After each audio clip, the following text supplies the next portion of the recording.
Kurds confront exiting U.S. troops in Syria with heartbreaking signs, "Thanks U.S. people, but Trump betrayed us." Here's a summary of the article. In a gut-wrenching series of videos, Kurds holding signs confronted a convoy of massive U.S. tanks and trucks rolling out of northern Syria and into Iraq.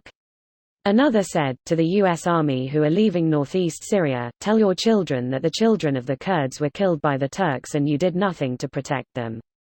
U.S. troops were emotional and tearful as they withdrew from Syria, and saluted their former comrades in arms, wrote Voice of America writer and specialist in Kurdish politics Mutlu Sivroglu, who posted the videos on Twitter, wrote, "President Donald Trump's decision to abandon Kurdish allies by pulling American troops from northern Syria to cede the battlefield to a Turkish invasion has been harshly criticized by military leaders and both Democrats and Republicans."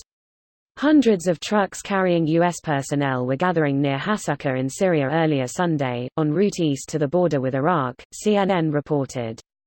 Trump claimed the U.S. troops were coming home. Defense Secretary Mark Esper announced Saturday that all of the nearly 1,000 U.S. forces in Syria are being moved to western Iraq. This post received a score of 50,212, with an upvote ratio of 85%. Here are the top comments in response to this article.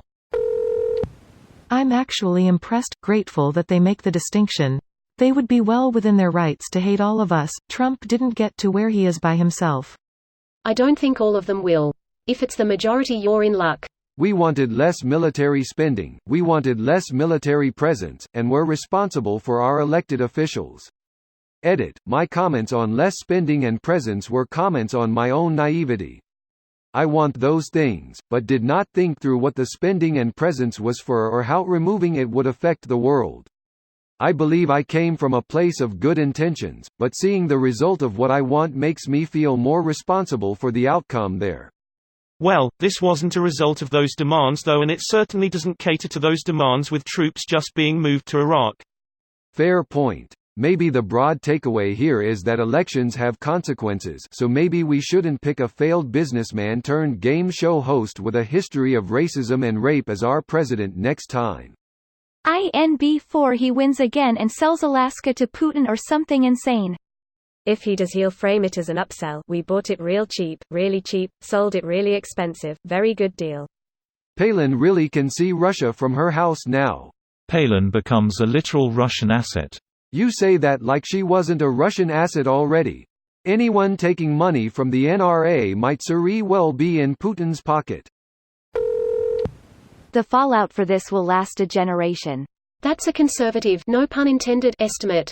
Indeed. People do not understand the implications of momentary and crucial historical moments. This will cause a huge ripple down the road.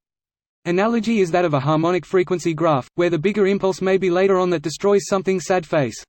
In 2016, the U.S. elected a politically compromised president whose actions lead to a genocide committed on the Kurdish people has an unfortunate truth about it. Heck, if anything, that's downplaying things a fair bit. Yeah, it doesn't mention the genocidal shit going on with the migrants coming up from countries we fucked up. Jesus, you're completely right. I legitimately forgot about a genocide, concentration camps, because of the other more recently started genocide. What the hell is wrong with the U.S.? Greater than what the hell is wrong with the U.S., in 240 years they genocided a vast native populations and placed the survivors on reservations, marched west, south and conquered the Texas and California territories, toyed with indentured servitude in the West with people of Asian descent and their own people, had 100 years of slavery, had a civil war over their disagreements over the legitimacy of slavery. Put people of Asian descent in concentration camps in the 50s, fueled a hidden drug war against their minority population which may still go on today, built the world's largest military and nuclear arsenal, interfered with countless foreign elections.